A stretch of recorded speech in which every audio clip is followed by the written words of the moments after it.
Hello beautiful people, let us make this beautiful turban. Welcome to class. And as you can see, I have already made my base. I will not be showing you the video or the tutorial on how I made this base because I have lots of video on how to make base, and this is a very simple base. You can make any base of your choice. Anyways, the band I use for this base is 5. You fold it, and the body is 13 by 30. The band is also 5 by 30. You know how we do it now. Do it, add your belt and keep it aside. You can use any base of your choice. And you know this foam is for the loop. We have one big size and the smaller one. The big one measures 3 by 28. That's the big one, 3 by 28, while the small one measures 2.5 by 30, because the smaller one, after we have covered it, you know, it's going to be on top. And the cover for the big one measures 28 by 7, and the small one measures 30 by 6. Yes, you know how we'll do it. You put in your foam, cover that, and it's just the difference is that, you know, before I normally make it equal, but this one is just going to be one is bigger than the other, so that we can have that one step look. You know, that's just the difference. So we'll cover that and set it aside. You know, you can go and watch my other tutorials on how to cover foam. And this is the loop to wrap it together. It measures 10 by 5. You just fold it on the wrong side and sew. Then the next thing we're going to be having here is this is the material that I used. You can see it's mixed color. Is this animal skin, and it measures, I think we have one big one and one small one. It measures 13 by 20, and we have 11 by 20. The big one is 13 by 20. If you fold it, you go to the scale, you know, and the big one also, the small one also measures 11 by 20. If you go to fold it, you go to the scale. Just fold like that, you go to the 11 by 10, but you open it up, you go to the 11 by 20 or 13 by 20. And I have this crinoline cut out. I just want to have this crinoline to my bowl, and I also be using it to have that bounce. And this crinoline measures 12. You know, I use the 3 inches crinoline. I don't have the big fast crinoline, so I use the 3 inches crinoline, and I cut out 12 in 3 pieces, and I sew it together. Yeah, I'm going to be showing you because I've done it. I'll be showing you how it looks. And this is the, you know, after joining your crinoline together, I just cut out this wording so that I will place my joint crinoline inside, and then so that it will cover that, you know, that side of crinoline that frills. So I don't want that. I'll just cover. I cut your crinoline, you know, to be 1 inch, you know, all around 1 inch or ½ inch wider or longer than the crinoline size. This is an illustration because I have done this other one, and the smaller crinoline measures 10, the bigger one measures 12.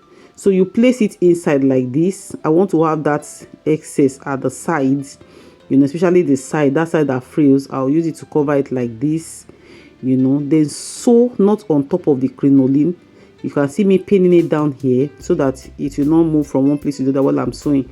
So at the tip, you know, we have the crinoline hidden inside. Don't sew on the crinoline, sew at the tip, sew it round so that you can hide that shuki, that side that will just be shuking. And this is it here. I have done it, and this is what it looks like. So cut your wording to cover your crinoline, like maybe ½ inch covered round. So now is the time that we're going to be placing it inside this our material, and this is how we're going to do it. Turn your fabric to the wrong side and fold into 2 like this. You know, that side that measures 10, you know, fold it into 2 like this. Then place this on top. Please let there be space below. Place it on top like this at the very tip. So I'm pinning it down. I like to work with my pins so that it will not start moving from one place to the other. And I will be sewing the sides like this on the wording. I will just follow the threads of where I've sewn before. I will sew it like this, then take it down, not on the wording. Take it down, don't sew on the wording, no, take it down, let it go on top of the fabric and sew it. Then after you get to that point, you know, stitch it, stitch it so that it will not open. Then leave a space. You know how we leave a space to turn out, leave a space of 4 inches space.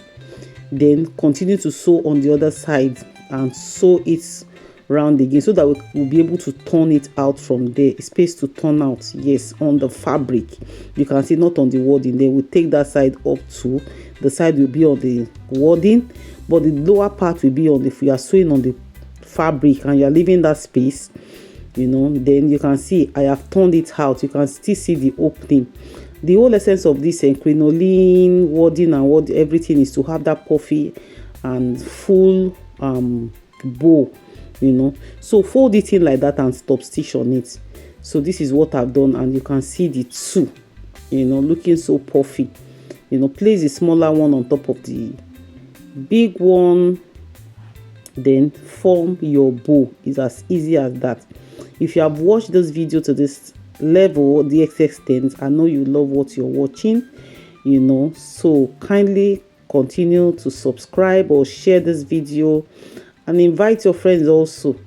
So this is our foam. You know how we do it now. This is how I've covered it up, and you know, this is the effect I'm trying to create. I said I use one smaller measurement and then this bigger one to form that steppy look. So place it together, although I will still glue it together. At the end of this video, I glued it together so that after I've sewn it to have that balance. So place it on each other and turn on the wrong side to the back like this. You can sew if your machine can sew it, but I use my needle and thread to stitch it together. You know, I'm pinning it down here. Then I'll be using my needle and thread to sew it neatly because it's too thick for the kind of my machine that I have, you know. So I'll be using my needle and thread. You can see the reason why that one is longer is because, you know, the measurement for the smaller one is a bit longer than the bigger one.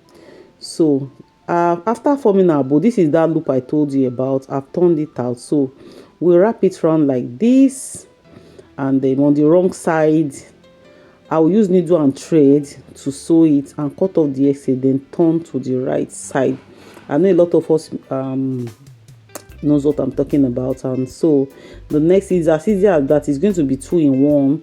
Like, I'm not going to attach this loop with the base, our turban base. No, it's going to be one separately, or you can wear it together just like this. So I want to put it on the mannequin now, so that I'll be able to determine where I'll place the bow. You know, here I've not gum it. It is after this part, and I've set it very well, and it's showing me the step. I will now use my candle glue, though I didn't record that part, to gum the top up one, so just the 2 loops together. I have to do that so that it will not start moving. You know, I use my glue gun gently. I open it little by little, and I apply my candle gun and the candle glue rather, and I gum it together. So this is me setting it on the base, like setting it properly, and I'll be able to determine where I want the bow placement. So look at it here. Of course, it's always the side that is fine, you know.